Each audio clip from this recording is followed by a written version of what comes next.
2020년 사적인 독서가 선택한 첫 번째 책은 바로 엄지혜 작가의 태도의 말들, 사소한 것이 언제나 더 중요하다라는 책입니다. 사실 이 책은요, 작년에 읽은 책이고요. 연말에 저 혼자서 2019년 올해 책을 선정을 해봤었거든요. 그렇게 뽑힌 책들을 소개해 드리려고 했는데 미루다 보니까 미루다가 결국에는 소개를 해드리지 못했어요. 말씀드린 김에 사적인 독서가 뽑은 2019 올해 책에 대해서 말씀을 잠깐 드리면, 저는 책을 읽고 나면 다이어리에 책 제목을 쓰고 읽고 난 뒤에 그 나름의 별점을 매기거든요. 별 5개 만점에 이 책이 어느 정도로 다가왔는지에 따라서 별점을 매기는데 88권의 책을 읽었더라고요. 그 중에서 별점 5개, 만점을 받은 책이 몇 권 있어서 그 책을 올해의 책으로 다 선정을 해봤었어요. 피프티 피플, 그리고 거울 앞에서 너무 많은 시간을 보냈다, 또 명견말리 1권에서 4권까지 이렇게 총 4권입니다. 그 중에서 피프티 피플과 거울 앞에서 너무 많은 시간을 보냈다, 이 두 책은 영상에서 소개를 이미 해드렸었죠. 이 피프티 피플을 못 보신 분들은 5번째 영상과 6번째 영상을 보시면 좋을 것 같고요. 그리고 거울 앞에서 너무 많은 시간을 보냈다, 이 책은 8번째 에피소드를 보시면 어떤 책인지 잘 아실 겁니다. 그리고 명견말리는 KBS에서 보신 분들도 계실 거예요. 그 렉처멘터리라고 해서 강의와 다큐를 결합한 형식의 프로그램이었는데 이게 책으로 나왔습니다. 이 책은 정말 괜찮은 책이어서 제가 지인들에게 읽어보라고 추천을 하기도 했었는데 총 4권이나 되기도 하고요. 제가 그 내용을 요약해서 말씀드리기가 어려울 정도로 많은 내용이 담겨 있습니다. 이 책은 문재인 대통령이 2017년이었을 거예요. 그때 휴가 때 읽고 추천하신 책이었죠. 그때 바로 보지 못하고 한 2년 정도 지난 뒤에 작년에 봤었는데요. 이 책을 왜 이제 읽었을까 후회를 하기도 했고, 지금이라도 읽어서 다행이다, 안도를 하면서 읽었던 책입니다. 이 책은 북한, 인구, 교육, 불평등, 경제, 또 의료, 기술, 중국, 이런 식으로 다양한 내용을 총 4권에 걸쳐서 담고 있고요.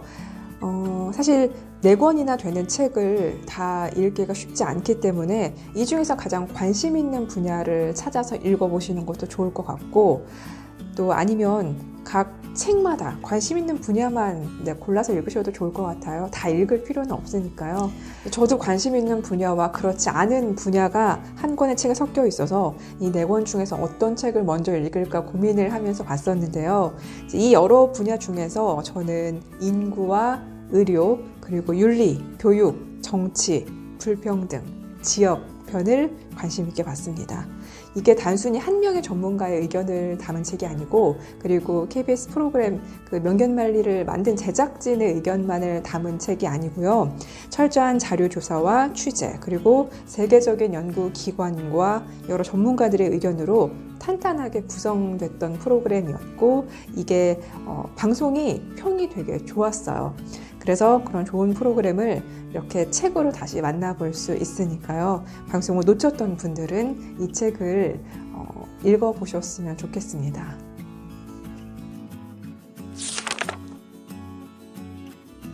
그리고 2019년 올해의 책, 마지막 책은 바로 태도의 말들입니다. 이전 영상에서 제가 좋은 문장에 대한 욕심이 많다고 말씀을 드렸는데 기억하시나요? 이 책은 좋은 문장이 많은 책입니다.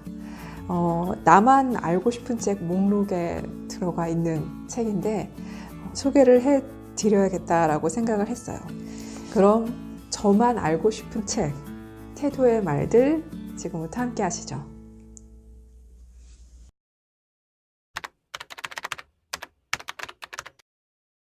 좋은 문장이라는 게 나의 경험과 나의 생각과 나의 느낌으로 어우러진 그런 주관적인 기준이기 때문에 좋은 문장이 많으니까 꼭 읽어보세요 라고 추천을 해드리기가 저는 쉽지가 않은데요. 그래도 소개를 해드리려고 합니다. 이 책은 엄지혜 작가가 인터뷰를 하면서 경험한 것들, 느꼈던 것들, 이런 게 짧은 글들로 이루어져 있어요. 보시면 이렇게 책에 제가 꽤 많은 부분에 표시를 해둔 게 보이실 겁니다. 네. 다른 책에 비해서 이게 굉장히 작아요. 손바닥만한 이 책이 담고 있는 이 짧은 글들이 저한테는 결코 가볍지 않은 글들로 다가왔어요. 직접 몇 문장 소개해드리는 게 더 좋을 것 같아서 읽어드리겠습니다.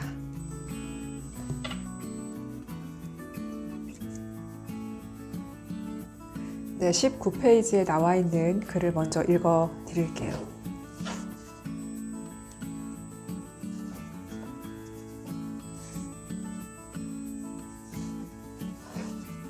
행간을 읽는 사람이 있다. 단어보다 쉼표를 눈여겨 읽는 사람이 있다. 말보다 표정을 먼저 읽으려는 사람이 있다. 말하지 못하는 걸 듣는 사람. 그들을 만날 때 나는 마음이 쾌청하다. 사회학자 엄기호는 말하는 걸 듣는 건 수비만 하는 것이라며 고통은 침묵으로 표현될 때가 많기 때문에 말하지 못하는 것들을 들을 수 있어야 한다고 말했다. 해가 갈수록 정신과 심리상담소를 찾는 사람이 늘고 있다고 한다. 옆에 있는 사람이 내 말을 안 들어주니 SNS 친구들에게만 속마음을 털어놓는 세상이다. 어쩌다 이렇게 됐을까? 말할 수 없는 고통을 듣는 감수성은 과연 어떻게 만들 수 있나? 언젠가 화법 전문가에게 대화의 기술을 딱 하나만 알려달라고 요청한 적이 있다. 잘 말하려고 하기 전에 그냥 들으세요. 그게 첫째입니다. 생각하고 또 생각해야 할 이야기로 들렸다. 이어서 78페이지에 나와 있는 글을 읽어드릴게요. 이건 글이라기보다는 문장이라고 생각하시면 좋고요. 이렇게 33번째 문장입니다.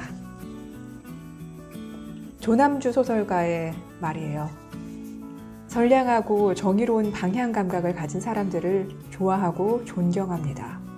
경제력이나 교육 수준과 무관한 특성이라는 것을 알게 됐고요. 그 감각이 선천적인 것인지, 교육이나 훈련에 의한 것인지, 특별한 경험을 통해 체득한 것인지 늘 궁금합니다. 그리고 한 문장 더 소개를 해드릴게요. 원래는 이 두 문장만 소개를 해드리려고 했는데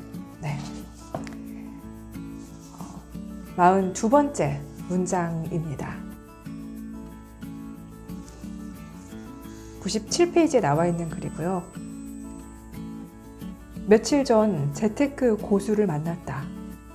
왜 부동산에 관심이 없느냐며 주식은 왜 안 하느냐며 안쓰럽다는 듯한 표정을 짓는데 할 말이 없었다. 저는 그 시간에 제 옆에 있는 사람을 생각하고 싶은데요 라고 말할까 했지만 짧은 침묵으로 대화를 마쳤다. 17년 전에 들어온 글귀를 아직도 품고 사는 나라서 꼭 돈이 많아야 행복한 인생을 살 수 있지 않다는 것을 너무 많이 봐온 나라서 생긴 대로 살아야지 생각하는 요즘이다.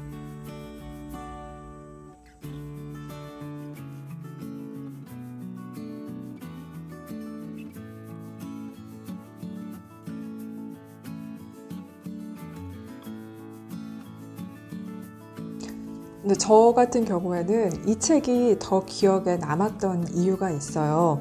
바로 문재인 대통령 특집 대담 때문입니다.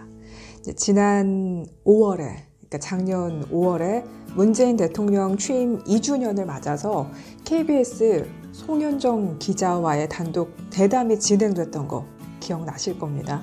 저도 그 대담을 보려고 했는데 그 시간에 하필 안 하던 청소를 한다고 그 대담이 시작된 걸 모르고 있었던 거예요. 그래서 뒤늦게 TV를 틀었는데요. 그때 문제가 됐던 그 장면이 나오고 있었던 거죠.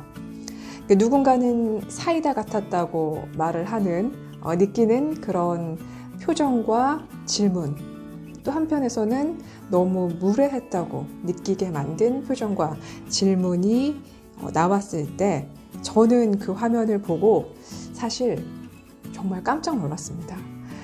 청소를 하느라 이제 화면에 소리는 잘 들리지 않았고요. 그 기자의 표정만 보였거든요. 그때 그 장면을 보면서 저도 모르게 제가 어머 어떡해 이렇게 진짜 혼잣말로 내뱉었거든요. 제가 그 대담을 처음부터 끝까지 보지 못했기 때문에 인터뷰를 진행한 기자의 질문에 대해서 언급을 하는 건 맞지 않는 것 같고요. 하지만 기자라면 누구에게든 하지 못할 질문은 없다고 생각해요. 없어야 한다고 생각합니다. 기자에게 무례한 질문이란 없다는 말에 동의를 하고요. 하지만 질문에는 태도가 동반되죠. 이제 그런 질문을 어떻게 하느냐가 문제인 건데요. 이 책의 태도의 문제, 태도의 중요성에 대해서 잘 말해주는 구절이 있습니다. 바로 47번째 문장이에요. 한창훈의 나는 왜 쓰는가에 나온 문장인데요. 진심이 중요하지만 우리 관계에서 더 필요한 건 태도, 사람을 대하는 태도다. 오랫동안 친밀했던 사람들과 떨어져 지내다 보면 그 사람의 진심보다 나를 대했던 태도가 기억에 남는다. 태도는 진심을 읽어내는 가장 중요한 거울이다. 에이, 뭐 진심이 중요하지. 가짜 태도, 거짓된 태도로 표현하는 건 결국 진심이 아니니까 그거 가짜인데 그게 뭐가 중요하겠어? 라고 생각을 했었는데요. 이 구절을 읽고 태도의 중요성을 좀 한번 생각을 해봤습니다. 그리고 대통령과의 대담이 생각났어요. 진짜로 대담이 진행된 그 다음날 대통령과 나눴던 대화의 내용보다는 그 기자, 인터뷰를 진행했던 기자의 태도와 표정에 대한 언급이 많았죠. 기자가 어떤 마음으로 인터뷰를 했는지 모르겠지만 그 진심은 모르지만 보여지는 건 태도였기 때문에 태도가 사람들의 기억에 남게 된 거겠죠. 이런 인터뷰를 보거나 진행을 하는 걸 보면 저는 해왔던 일 때문인지 제가 시청자 입장보다는 진행을 하는 사람 입장에서 보게 되더라고요. 그 대담을 보면서도 그랬어요. 내가 인터뷰를 했다면 어떻게 했을까? 어떤 표정으로, 어떤 질문을, 어떤 말투로 했을까를 생각하면서 봤었는데요. 실제로 예전에 제가 대담 프로그램을 진행을 했을 때 너무 밝은 표정으로 웃으면서 진행을 한다는 말을 들었던 적이 있었기 때문에 대통령과의 대담에서 그 송현정 기자가 만약에 밝은 표정으로 웃으면서 대담을 진행했으면 또 그때는 어떤 반응이 나왔을까도 생각해 보게 되더라고요. 진행을 하다 보면 신경 써야 되는 수많은 요소들이 있기도 하고요. 대통령과의 대담이잖아요. 당연히 부담이 클 수밖에 없었을 것 같고요. 진행하는 순간에도 진행자 혼자서 통제해야 하는 크고 작은 요소들이 아마 많았을 거예요. 그래서 화면으로 비춰지는 표정과 태도를 그래서 놓쳤을 수도 있다고 생각합니다. 하지만 보는 사람은 그런 진심을 알 수 없으니까 보여지는 태도로 판단을 할 수밖에 없다는 것. 그래서 태도에 대해서 사소하지만 중요한 거라고 말하는 게 아닌가 싶습니다. 사소한 것이 언제나 중요하다라고 말하는 엄지혜 작가의 태도의 말들을 소개해드렸습니다.